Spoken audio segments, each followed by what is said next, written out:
Review Commission meeting of September 3rd, 2025. Are there any changes to the agenda before we get started?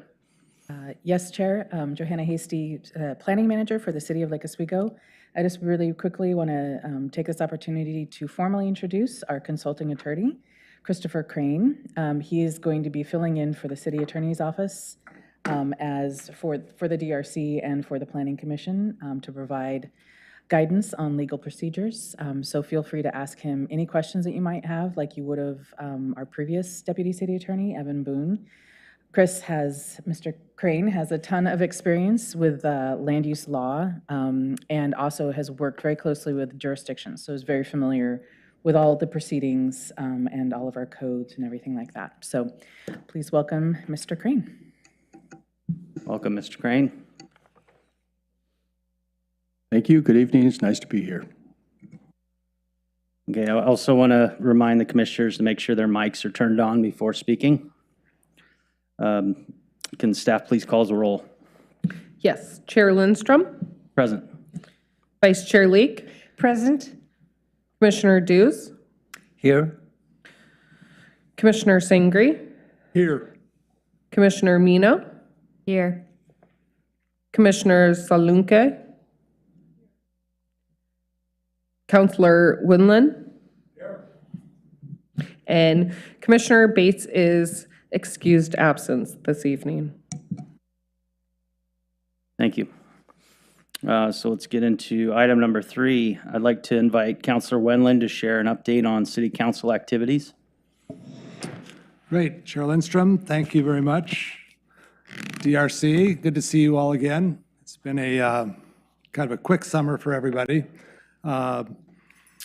A couple of updates that I wanted to tell you about. First, just some fun things. We concluded another exceptional season of our outdoor public concert series in Lake Oswego, which we had record attendance, great concerts, huge public service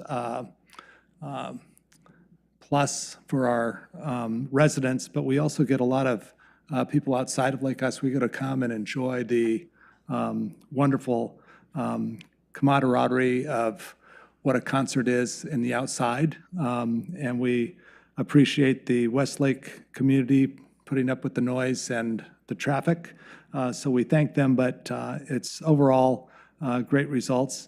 We also continue with our wonderful Saturday market program. Every Saturday we have a Saturday market that continues to be a huge draw for both our residents and the region.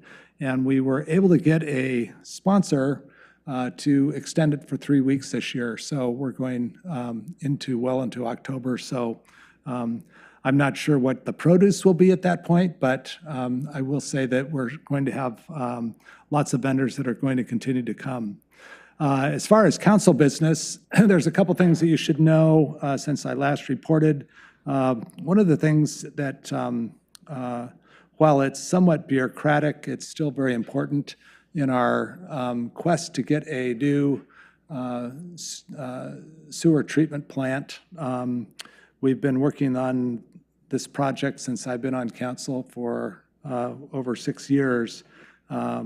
We are finally at a point where we feel we have a company that will move forward with us, and we approved the conditions and the terms for a WIFIA loan, which is a loan that we are able to take out from the federal government that helps infrastructure projects in communities. And this is very important because it's one of the largest loans that the city will be endeavoring on to the almost around $125 million loan. And this will help us to build the facility. And then with the agreement that we hope to reach this year with an operator to build and have a contract with somebody to run it privately for the next 30 years. So your group probably won't be seeing anything on this, but one never knows. You may see something come through, but the update on the water treatment plan is that it's a multi-step process. It's a long-term process that takes a while to get it going, and the WIFI alone is actually a big major milestone that we've taken that will help us to replace a aging, outdated sewer treatment plant that needs replacement. Last night, we had a council meeting, and we officially put in a policy that's going to be reducing the speed limit in residential areas to 20 miles an hour from 25 miles an hour. And interestingly, we'll see how that all works out. The idea is to implement it next year with a campaign of changing signs out neighborhood by neighborhood, and then having a public outreach program to inform the community. The other thing that we talked about was the Tree Code Committee, which is meeting this next in a couple weeks, and we've got great representation from this group, which I think we're meeting next week or the week after, I think. I think this coming Monday. Yeah, this coming Monday. And we're back in the season now. We have meetings all stacked up. So in my world, all of a sudden now, we went from August hiatus to now we're meeting all the time. So that is one of the things that if you do have concerns about the tree code as we continue through the process of developing recommendations to council, make sure that you guys are heard. You guys actually get, I would say, the brunt of the tree code appeals. And I want to thank you on behalf of City Council because you do great work. And occasionally we get an appeal up to the City Council, and I've been on council now for 6.5 years, and we've never overturned an appeal from you guys. So you're doing great work. But the idea is that we want clear and objective standards. And so maybe, just maybe, we can get a code in so that you guys don't have to deal with trees all the time. So not saying that you won't, but the idea is to try to get code in there to make it more specific so that citizens and the community really know what the code is and how we can implement clear and objective standards. We also had an interesting update on wildfire responses. Oftentimes we're talking about emergency preparedness in Lake Oswego, and there's two facets that are really important. One is if we have a disaster and you're staying at home because of electricity is out, wind conditions or winter conditions or something, an earthquake, and you're confined to your house, we want you prepared in a certain way. And that's a whole strategy of meetings that we've had with the community of having the supplies to last for 10 to 14 days. The biggest misinformation or I would say misconception of people is that if we have an emergency, they can just call 911 and the police and fire will come and get you. Well, when we have 40,000 residents that don't have power and we're in an emergency situation, they're going to be concentrating on public services, and you're going to be on your own for the next, what the emergency preparedness people say is probably 10 to 14 days until help can come. So we got a presentation, however, on the opposite of if, say, there's a wildfire in the area, how to escape. And so Clackamas County is working closely with all the jurisdictions within the county as well as Metro to provide emergency evacuation. And there's great resources online. Just go to the city website. There's also a little postcard that we have that says, sign up to receive emergency alerts. And it's, I can pass this card to everyone if you want. I'll just pass it down. Take it, put it on your phone, and sign up. We are encouraging everyone to have the app This will give you up-to-date information from the county if we do have an emergency situation in Lake Oswego or in the county or in the region. And what's important about this is that we hope that your cell phones will still work. We're not 100% sure, but that's usually the last thing that goes out. Power goes out in your home, so you may not have internet service, but the app will most likely be active as long as we still have coverage from the wireless standpoint. But big picture is that you'll need information on how to get out and when to get out, whether you're have to respond quickly or whether you can wait in place and get instructions later. But we're encouraging everyone to sign up. And there's all kinds of information. We have escape routes in Lake Oswego. No telling that how fast you'll be able to escape with 40,000 people on the same roads, but the main thing is that we've got a plan, people are training, and I want everyone to know that both our county and city emergency services, police and fire are training all the time on things like this so that we can try to do the best effort. But as one knows, most of you guys are in the professional world of physics of some sort, and you know that if there's one or two paths out with 40,000 people, it's going to be a little bit crowded, and have patience. So I just wanted to let people know about that. Then the other thing that will concern you in the future, and we're not sure how, is we got an update on the housing production strategy policies that our wonderful friends down in Salem did in this last session, which because I'm an elected official, I can speak freely. I know staff can't, but I will say that the enormous amount of regulation of housing policy that Salem has put on us in the last 3 years just was increased by another third or 40%, which as a policy person and as a resident of Lake Oswego, it's discouraging that we have been chasing this. We have had literally hundreds, if not thousands of hours of work done by our staff to try to get up to speed with what they've done in the last 3 years to get us up to House Bill 2003, 2001. And then they just put in additional regulation, which is going to take more of our control from a local standpoint and give it into boilerplate state standards. Be gentle, considerate, and respectful of our staff going forward.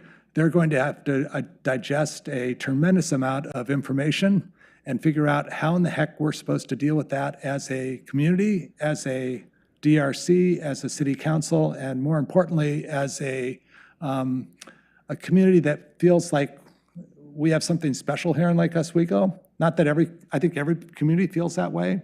And we're basically being told, okay, this is how you're going to do things. And so our presentation last night was still positive in the sense that we've done everything in Lake Oswego that we possibly can to circumvent changes in our policies. But there is now, I would say, a big, huge club that just got whacked on top of us that says, oh, by the way, here's some other things that are going to be state law and that you won't have anything really to say about it. We're all feeling our way through it. It's going to be a long process. It's not going to be anything that we're going to solve overnight. But I just hope that Salem will stop legislating and let us digest and manage the changes that they've done and implement it so that it serves the citizens of Lake Oswego in the very best way that we can. And I'm not knocking the state per se. I mean, they have a job and a mandate to say that we need more housing. My opinion as an elected official is that give us the goal of creating more housing, and we're really smart in this community. We'll figure it out. but don't necessarily take away a lot of the values and the things that we've implemented in the last 100 years in Lake Oswego, and put it all upside down and make us conform to your overarching policies. Can you be more specific? Are you talking about architectural details that the Planning Commission has done over the years, or density, or? More density, Helen. It's kind of one of those things where they've talked about they want more housing production, and we totally get that. And we've actually been very successful in the last couple of years of adding several projects in Lake Oswego. We're actually ahead of the curve compared to other communities. Our problem is we have no land. I mean, we're 98% built out. So anything that we change now will be what we have in existing inventory, and it will change the sort of the composition of our housing. And I would say that Lake Oswego is not against additional housing units. We know that we need to help contribute to the shortage. I think our problem is that they're talking of, they would like us to change residential codes for, one of the suggestions they said was to change some of your codes so that if you have don't get me, I mean, you can go through all this, but where you may be R7.5 to an R5 or an R, in other words, where you bought a house and this is how the zoning was, they want to be more dense in their zoning so that you will have 2 houses instead of 1 in that area. We think that the current policies of House Bill 2001, which they said you could put a duplex, 3-plex, or a 4-plex on, was enough. But now they're saying to get the inventory that you need, you might need to rechange your existing residential zoning.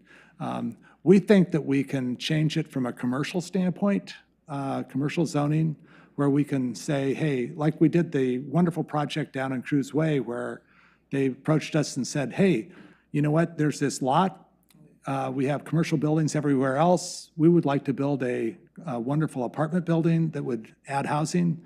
And City Council was all for that and approved it. And now we have, I'm not sure how many units, but Joanna can probably just right off the top of her head just go, there's 192 units that we've added to our stock that is productive, and it's a wonderful use of that space.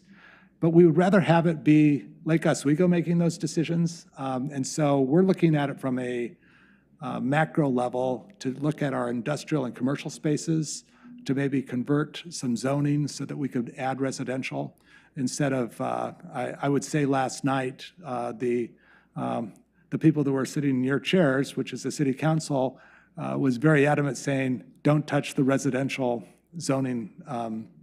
That's one thing where we feel that we will have upheaval from our residents, and it's not really Lake Oswego. So we would rather look at it from a commercial and a commercial standpoint of view of changing some of those restrictions and maybe making some residential decisions. Things like along in Lake Grove where we have both residential and commercial, those types of mixed-use projects on Boone's Ferry, which have worked out really well. I don't know if you've been down there, but they'll have commercial on the first floor and then residential above. We think that's a healthy solution for Lake Oswego, and that's something that we strongly encourage. So anyway, it was just one of those, I don't know if come to Jesus type of meetings, whatever you want to call it, saying, okay, it's so vast and it's so enormous. And for Eric, who is our staff person, Joanna, who leads a lot of this, and Jessica, I mean, they're absorbing a tremendous amount of information and still trying to figure out how that fits for Lake Oswego. And so my thing is that you'll probably hear some things as we move along in the next few years about people pushing the limits and figuring out what they can do with new zoning. And there will be changes as we go along in the next 3 to 5 years. So Maybe the state would like to subsidize sewer lines into the Lake Grove area where those huge lots are just sitting there waiting for cottage clusters. that's, yeah. I And mean, it's, show me the money. right. It's interesting, they have lots of consulting money to go through the process of coming up with policy, but Oregon hasn't invested in the infrastructure numbers that we would need to Implement. help implement, right? So it's a fun adventure, you might say, and it's, What's the downside if we don't capitulate? we're going to become part of Portland. No, I'm just kidding. No, I think in the big picture, I don't know if there's we certainly would get a slap on our hand and so on. I do think that overall, we need to have just a growing population like Oswego in a normal, thoughtful way. And I think in the big picture, we will get there. We've had some inquiries about projects. We've certainly put in some middle housing projects that we've had 3 in just the last, 5 years. Anyway, bottom line, it's going to be a fun adventure. So thanks for being part of it. So that's it from City Council. Thank you, Councilman. That was quite the update. Now we're going to move into approving the minutes for July 7th, 2025. Have any commissioners noted changes needed to the minutes? Hearing none, can someone please motion to approve? I'll move approval of the August 5 minutes. I second. Admin, please call the roll. Lindstrom, Yes. Leek, Yes. Dews, Yes. Salunke, Yes. Eno, Yes. Sangre, Yes. 6-0. Thank you. Next on the agenda is a public hearing for LU 25-0013, a request for approval of a major variance to enclose and expand an existing non-conforming front-loading carport located 1 foot from the property line. The site is located at 753 Lakeshore Road. The staff coordinator is Ellen Davis, the senior planner. I'd now like to ask Attorney Crane to state the meeting procedures to the public. Thank you, Chair Lindstrom. For the audience, the commission, and anyone following online, tonight's hearing will follow the procedures for a quasi-judicial public hearing described in ORS 197.797 and Lake Oswego Code Article 50.83. Anyone who is interested in having trouble sleeping, we encourage you to read those and familiarize yourself with the hearing process as it might assist you in presenting testimony. Regarding testimony, tonight's decision must be based on the criteria and standards in the Lake Oswego Development Ordinance, which are listed in the staff report. Any testimony or evidence must be addressed to those criteria or other criteria in the City Comprehensive Plan or land use regulations that you believe apply to the decision. Again, the decision has to be based on the criteria. Further, failure to raise an issue with insufficient details, accompanied by statements or evidence, with, again, sufficient detail to allow everyone an opportunity to respond, prohibits an appeal to the City Council or the Land Use Board of Appeals on that issue. You've got to raise it or it's waived. Further, as far as the applicant's concerned, failure to raise any constitutional or other issues regarding the proposed conditions of approval, again, insufficient detail to allow us an opportunity to respond, prohibits an action for damages in circuit court based on that condition of approval. So with that, I'll turn it back to the chair. Excuse me, I'm sorry. I'm just following the script here. Yes, absolutely. I'll just jump to the next procedural element. Do any of the commissioners have any bias, ex parte contacts, or conflict of interest you wish to declare? I am familiar with the site, or excuse me, my name is Dwight Sangre. I'm a retired civil engineer. I am familiar with the site. I have not made a site visit that is specific. I feel that I have no bias, no involvement with any of the parties that are mentioned in the material that I've reviewed. And as I say, I do not think I have any bias related to this project. My name's Yuko Mino. I'm an architect. I know of the site, but have not gone to the property in regards to this project. I do not know the parties involved, nor have I had any ex parte communication. I do not have a financial interest or conflict of interest in this case. Therefore, I do not have a bias. I'm Helen Leek. I'm a realtor.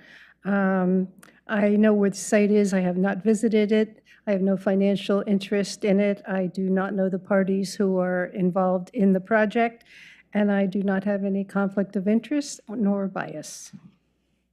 My name is Larry Lindstrom. I am a construction executive. I have not visited the site. I have not had ex parte communications. I do not know the parties involved. I do not have any financial interest or conflict of interest in this case, and I do not have a bias. Hi, I'm Meetal Sarunke. I have visited the site, especially to check the sight lines. I have not had any ex parte communication with any party, nor do I know the parties involved.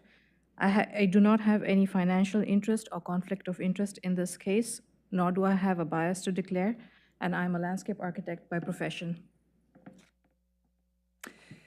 I'm John Dews. I am a retired architect. I have not visited the site. I haven't had any ex parte contacts, nor do I have any financial conflict of interest or bias in regards to this project. Thank you. Now I would like to officially open the hearing. Excuse me. Make sure that there's an opportunity to challenge any of the commissioners' declarations. Believe we have anyone online, but does anyone here in the room or anyone online have any concerns about the commissioner's ability to participate? Seeing none. Mr. Chair. Thank you. So I will officially open the hearing. I would like to invite Ms. Davis to give her presentation. Thank you. Good evening, commissioners. My name is Ellen Davis. I am a senior planner for the city of Lake Oswego. In this case before us tonight is a major variance, as we were just discussing, to replace an existing non-conforming carport with a garage in front of the dwelling and within the front yard setback. The site is located at 753 Lakeshore Road, just on the other side of the North Shore Bridge from here. And the existing property is a residence. It is surrounded similarly by R75 zoned sites, also developed with residences. There is an existing carport on the site. It is non-conforming to the front yard setback, garage location, and appearance standards. The applicant's proposal would replace the existing carport with a new front-loading garage, essentially in that same location. These are some renderings of what that proposed garage would look like. So we've got kind of a front view and views from both sides. Lake Oswego's garage appearance and location standards generally prohibit front-loading garages from locating in front of the rest of the house. The garage is also going to reduce that front yard setback down to 1 foot. The front yard setback reduction and front-loading garage in front of the dwelling are the reasons for this major variance request tonight. The proposed garage meets all other dimensional and design standards except for those garage appearance and location and that front yard setback. When we look at a major variance request, we have 3 main criteria that we're looking at. And the very first one is whether there's an unnecessary hardship on a property. And for this, we really get into looking at if there's a physical circumstance of the site when we're looking at unnecessary hardship. So to think back to some of our past cases, and this is going way back before any member on this current commission, but longstanding practice in the city of Lake Oswego has shown that past variance approvals and longstanding interpretation, a 2-car garage or carport is a reasonable expectation for a dwelling. So there is a hardship not being able to have 2 enclosed parking spaces on this site. So that is in line with past interpretations of this commission. So next, when we're looking at whether there are physical circumstances of the site. We'll look at this site and we will see that in this case, the physical circumstance, really the first one that comes to mind is the topography of the site. So you can see a pretty intense grade change between where the existing carport is located and directly south or left of the dwelling if you're looking at it. There is pretty significant grade change there. So that it does seem to be a physical circumstance of the property. And then making matters even worse, this area is located in a slide area located on our Lake Oswego mapping system. So when you have a slide area on a site, you need geotechnical engineering to ensure slope stability if you are proposing excavation. The major variance request to locate the garage in the footprint of the existing carport and driveway will minimize impacts to the slide area. Staff finds that the existing topography and slide hazard are physical circumstances of the site that make compliance with the garage appearance and location standards and front yard setback an unnecessary hardship. So next we look at whether this hardship was self-created. In this case, there's topography of the site. The existing dwelling was constructed in 1964. That's prior to today's standards for front yard setbacks and garage appearance and location. So this is not a self-created hardship by the applicant or the owners before them. It was not created in order to justify an unnecessary hardship variance in the future. So that criterion is met. The very next one we look at is whether the proposal will be injurious to the neighborhood. And one of the things that we look at when we're looking at injurious to the neighborhood is patterns of development in the area. The applicant provided photographs of all 28 other dwellings within 300 feet of the site, and 9 of those dwellings, with stars on the left side on the map, already have front-loading 2-car garages in front of the dwelling. And only one of those 9 garages meets the 25-foot front yard setback. So it's not predominant, but it is still not an unusual pattern within this neighborhood to have a 2-car front-loading garage in front of the dwelling. Further, this proposal does not require any grading or changes to the hillside, which would decrease both the long-term changes for the neighborhood and temporary construction impacts by avoiding all of that excavation. So the fact that the garage will be located in the same footprint as the existing carport and driveway will minimize the impacts and maintain the existing configuration on the site. I'll also note that we received no public comments on this application, which is some indication of whether or not the neighborhood does have an interest or believe an application to be injurious. And then the last criterion that we're digging into is the minimum variance necessary. So in this case, the proposed garage is going to be the minimum size necessary. We have parking space size requirements, and the minimum depth requirement for a parking space in a residential zone is 18.5 feet. The garage is proposed to be exactly 18.5 feet in compliance with that minimum depth that we require for a garage or for a parking space, not even just a garage, a parking space. The width of the garage also is typically less than we see in new construction of a 2-car garage. So it's really not maxing out development in order to enclose this existing carport. Staff does find that this is the minimum variance necessary to be able to enclose 2 parking spaces for this site. So staff finds that all 3 of these criteria are met. Staff recommends approval. And that is really it for my presentation tonight. So I'm happy to answer any questions the commission might have. Thank you. Any questions, commissioners? One question as it relates to the engagement with the neighborhood. There was no neighborhood meeting. You had no comments from the neighborhood. I read all of that in your report. How did you engage with the neighbors? Was there a letter sent? What kind of a solicitation? Yes, sir, there certainly was. So we posted, or the applicant, we created a sign for the applicant to post on the site to make sure that everyone driving, walking by, sees that sign to be aware of this land use application, we send out notice to all property owners within 300 feet of the site. We send notice directly to the neighborhood association when the application is first submitted, when the application becomes complete, and with the notice of this public hearing. And we also notify all abutting neighborhood associations as well. So not just the Lakewood Neighborhood Association, but also neighboring neighborhood associations like Old Town, Evergreen, et cetera. Thank you very much. I have a question. I want to first thank the staff for a meticulous report. Very nice. One quick question on whether the staff had any concerns that pushing the garage closer to basically the road edge would create a pinch point in that particular location for neighborhood traffic. There seems to be a lot of pedestrian traffic in the neighborhood too. So did staff consider that, or is that beyond the purview of this variance?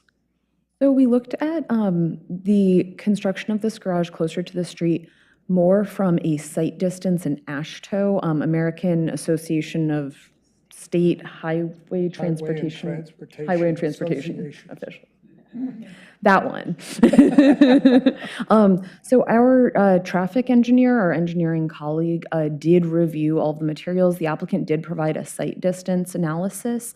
Our staff, who actually does specialize in AASHTO and these reviews, read through all of that and did address that in the report, and found that because of that rocky outcropping that you can really see well in this photograph, the rocky outcropping actually sticks out kind of farther than what you would see with the proposed garage rendering. It's not really changing site visibility for people entering and exiting the garage. And I think by the same, I'm not a traffic engineer, but I would think by the same logic that it's not creating more of a pinch point than that rocky outcrop. And there's actually pretty steep hillside on the other side, not shown in these pictures too. It's really the existing topography that creates that pinch point. The garage isn't going to be closer than the existing rock. So our own engineering staff did agree with the applicant's engineer in their traffic memo regarding site distance and found that it would not impede the right-of-way at this location. Thank you.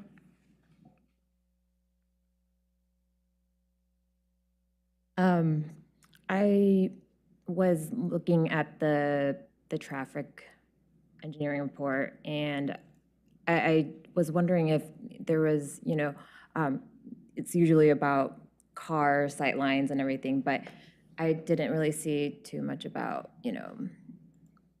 the pedestrians and the cyclists, and I'm just a little bit concerned about the height of the garage. I was looking at the garage section, and it looks like there's a little bit over an 11-foot clear space. I believe it can go as low as 8 feet, but I would say standard is about 9 feet or so.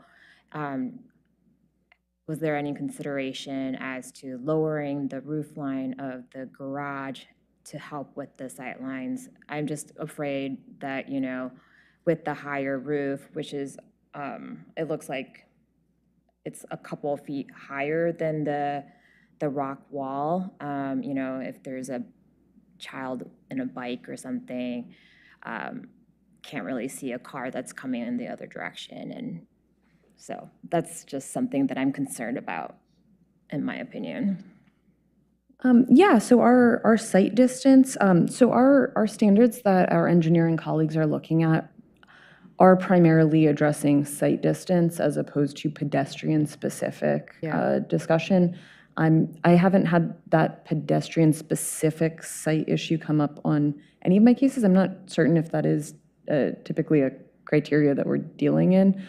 Speaking of the height of the garage, I know that that was not a concern for the review that our engineering staff did when they were reviewing for site distance, that there was no discussion of the height of the garage making that site distance worse or better in any way, shape, or form. So that wasn't anything that we've considered at this point. Okay. Yeah, I guess I was just looking at one of the renderings that was submitted, and it just kind of looks like it's quite a bit higher than the rock wall. And, you know, if you could see past the rock wall without the higher roof, then it might help a little bit better with the, you know, being able to see a car around the corner.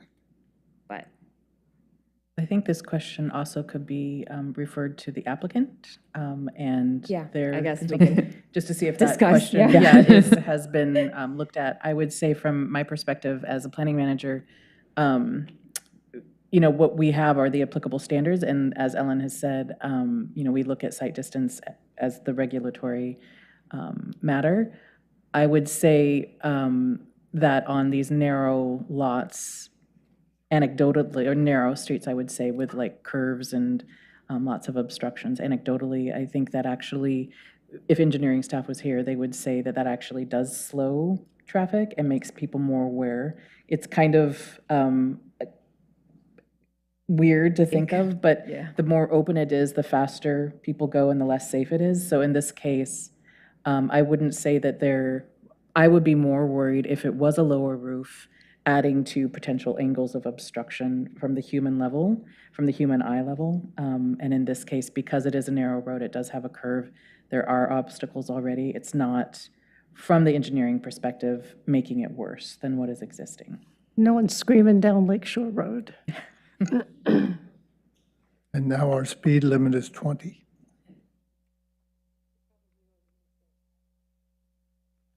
No further questions for the city staff?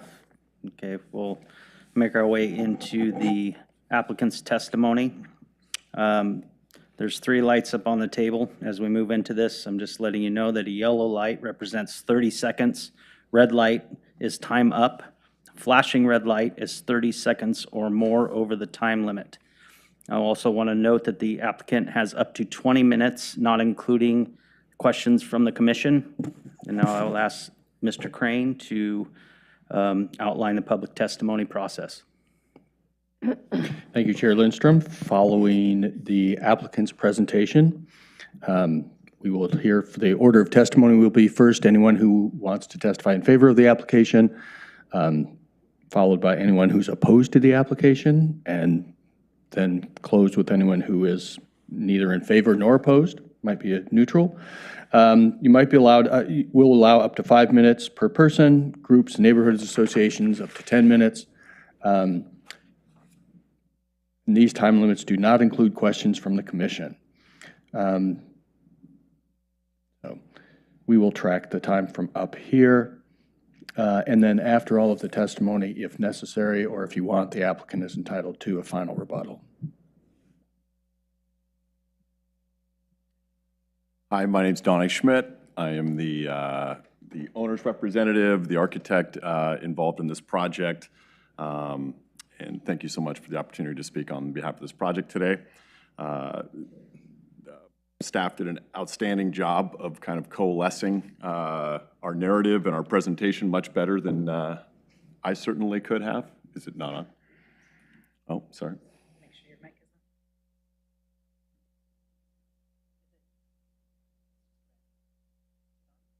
on.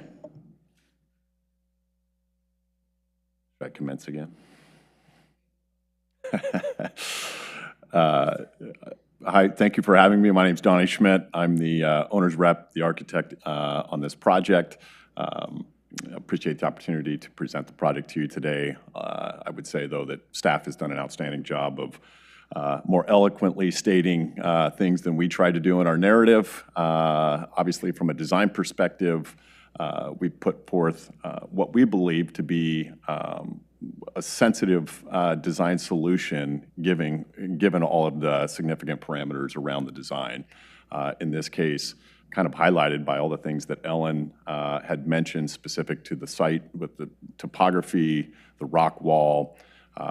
We have an existing structure that has, it's essentially a 3-story house with multiple challenges in terms of access into the front door to begin with. And so having the garage, so as part of the existing structure, even the carport itself, it was arguably is and continues to be the most unresolved portion of the house. The house is a Salzike designed home, so it's actually a very notable mid-century architect involved in the home. And so the symmetry and some of the elements that are present on the home are something that we took pride in trying to make sure that as an opportunity to kind of bring to life those elements, we were sensitive to that with this carport, the garage enclosure.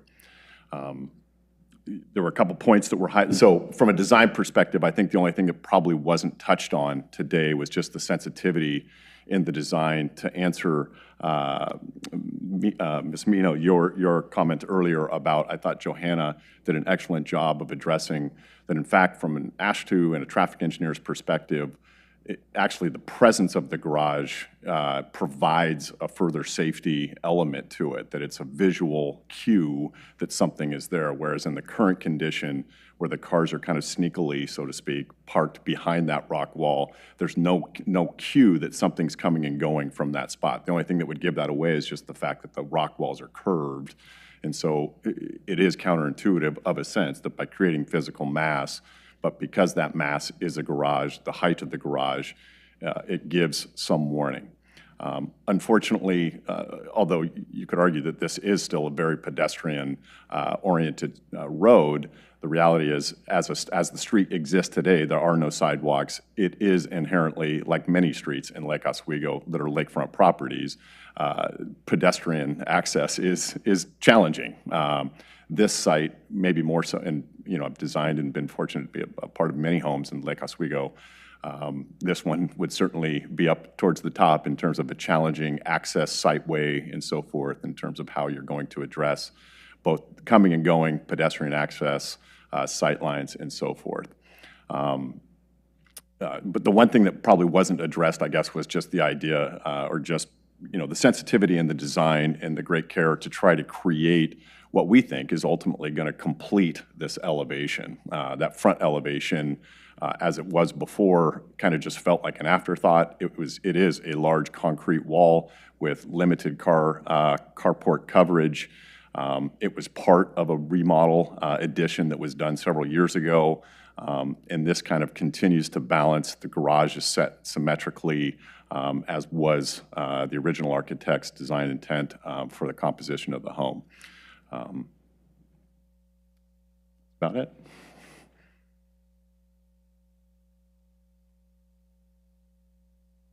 Yes.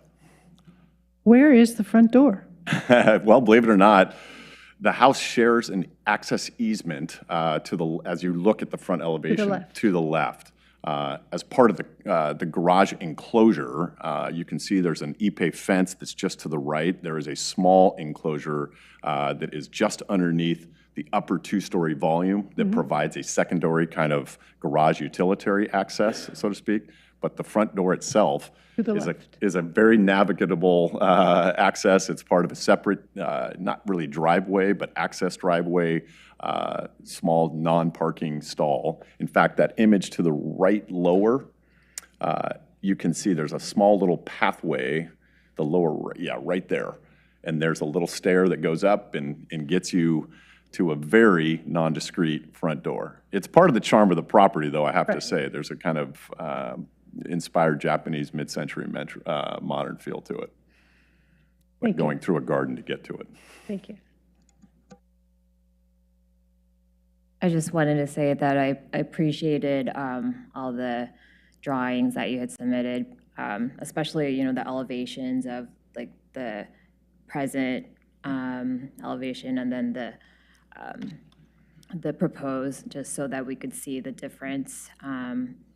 So that was nice. And yeah, I do believe that the design of the garage does accentuate what's existing there. So just wanted to say good job. Thank you. But as an architect, I think maybe I would flip the windows or the glass on the garage door onto the other side so that it's like on the same side. That's just my opinion, though. Yeah. That composition game, you flip, flop, and then you eventually settle on one. Yeah. Any other questions from the commissioners? I don't think we have anybody online waiting to speak. So at that point, there's no reason for a rebuttal from the applicant. So I'll turn it over to Mr. Crane, please. Thank you, Chair Lindstrom. Normally, we would ask if anyone wants to hold the record open, but I think we've heard from everybody who intends to testify. There being nobody else online or in the room, I guess we can ask the applicant, do you have any reason to hold the record open or delay a decision past this evening? No, thank you. Okay, they declined to do so.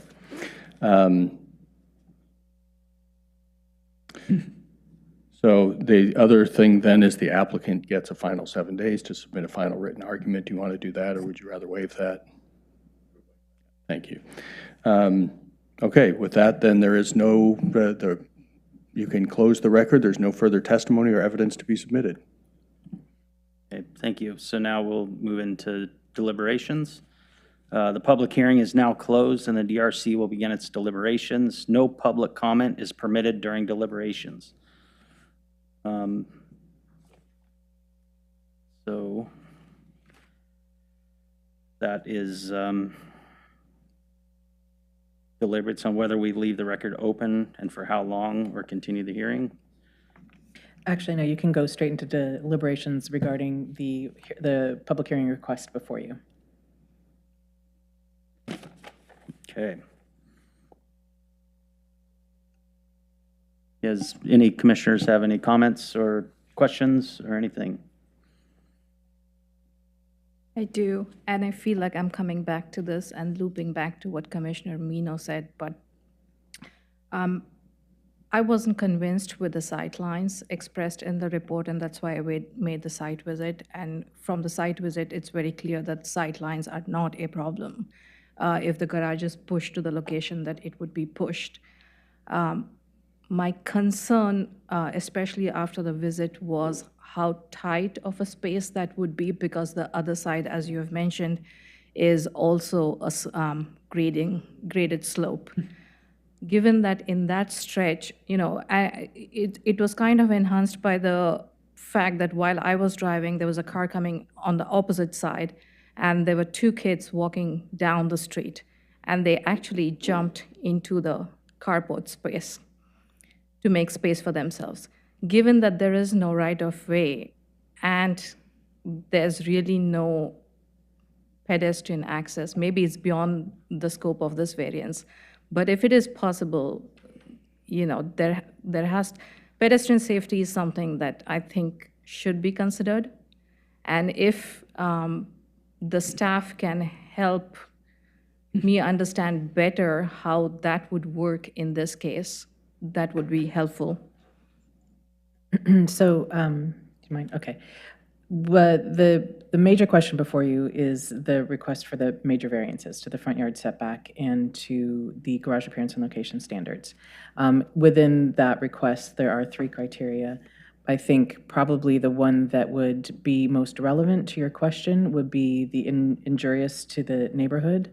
To that effect, I'm sorry that Will Farley isn't here tonight, the city's engineer that works with these sort of projects, these private development projects. But I would say, because we have an applicant's engineer that looked at safety regulations, and because city also evaluated that with a site visit and discussion back and forth with the applicant's team, I think that would be, if you have concerns about that as a commissioner, you can determine whether or not that criterion was met, that material injury, or if there is a condition of approval that you want to impose or suggest that the commission consider imposing.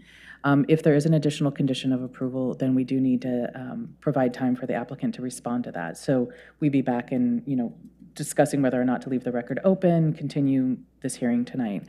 But I would say, again, because staff is not engineers, we're limited tonight to what sort of information we can provide for you, and just say that there are the regulations that are in place, and then there's also the anecdotal information that we have heard as planners about the design of streets and obstacles not actually being a safety issue, they're actually a safety measure.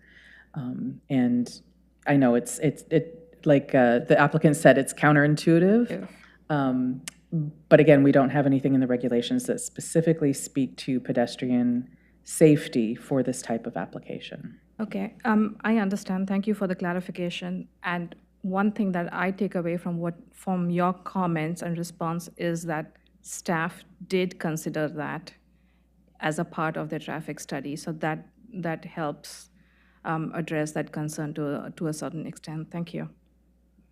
I can just jump in there. I will say that Will Farley, our engineering staff, who actually is an expert in these matters, did, after reading through the full applicant's site distance narrative, he concurs with the analysis that the applicant's proposed garage will not further impede sightlines from the driveway and will not degrade the safety of the existing access or the public street. So that was a finding from an expert who knows a lot more about these things than I do myself. Thank you for that. I think the concern here is not sightlines. The sightlines are clear, and they have been very clearly explained in the site report.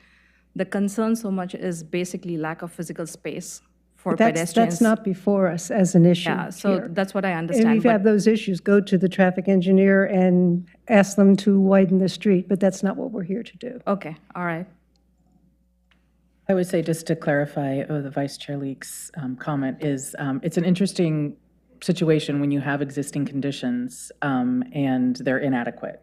And we don't have the ability to go beyond what is existing and inadequate. But again, the balance is whether or not this major variance request meets the criteria, not just of the major variance criteria, but the other criteria that were listed out in the staff report. So please, that is absolutely the commission's role, is to deliberate and determine whether or not all of the criteria, all of the applicable standards are met.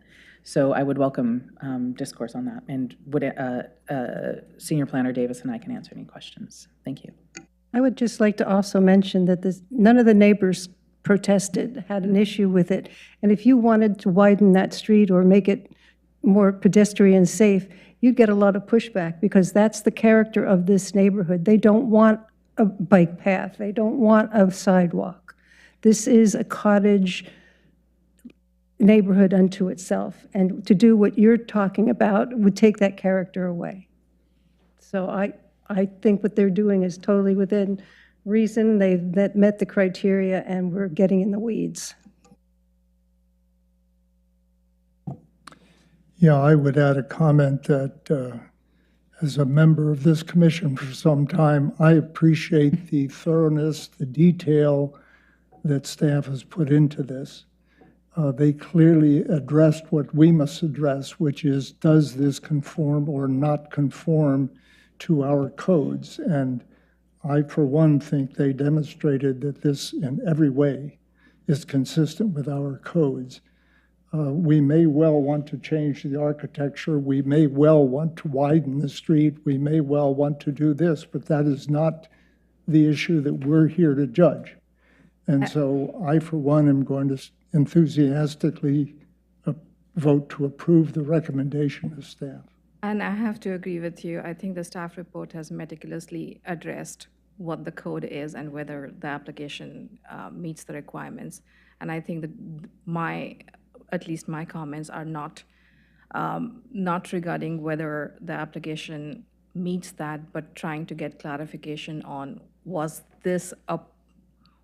pedestrian access considered as a part of traffic study? And that is what I'm seeking clarification on. I'm not proposing widening the street. I'm not proposing extra right-of-way. I'm not proposing or wishing conversion of private property to public property. I'm just trying to allay my concern that, that it was something that was considered. Thank you. Thank you. Thank you so much, Commissioner Salunke. And I just, again, want to reiterate that this sort of discourse is really actually very helpful for staff, because it helps us see where there might be inadequacies in code, so we can look at policy changes. It also can guide us in looking at our staff reports. And we can take that back to Will Farley and say, In these scenarios, we focus a lot on cars, as development has for too many years sometimes, but we can also take a look at pedestrian safety as well, and we can incorporate that into future reviews. So I appreciate this dialogue. Thank you. Any other comments? So as we move into conclusion of the deliberations, I do want to make note that generally, prior to a tentative decision, the applicant has an opportunity to raise objections if there's new conditions proposed by the commission, and not in this case. We're moving right ahead here. So upon conclusion, I want to ask the commissioners to make a motion for whether to approve staff report or decline. I move that we approve LU 0013. 13. LU 250013. I'll second that motion. Okay, can we call the roll, please, staff? Commissioner Sangre, Aye. Commissioner, Leek, Yes. Chair Lindstrom, Yes. Commissioner Dews, Yes. Commissioner Salunke, Yes. Commissioner Mino, Yes. 6-0. Thank you. I'd like to invite Mr. Crane to speak on the decision, the tentative decision. Thank you, Chair Lindstrom. I just want to note that having received a majority, the commission has tentatively approved the application. The final staff will now prepare the final findings, and the decision will become final when you approve those final findings, and then will be issued.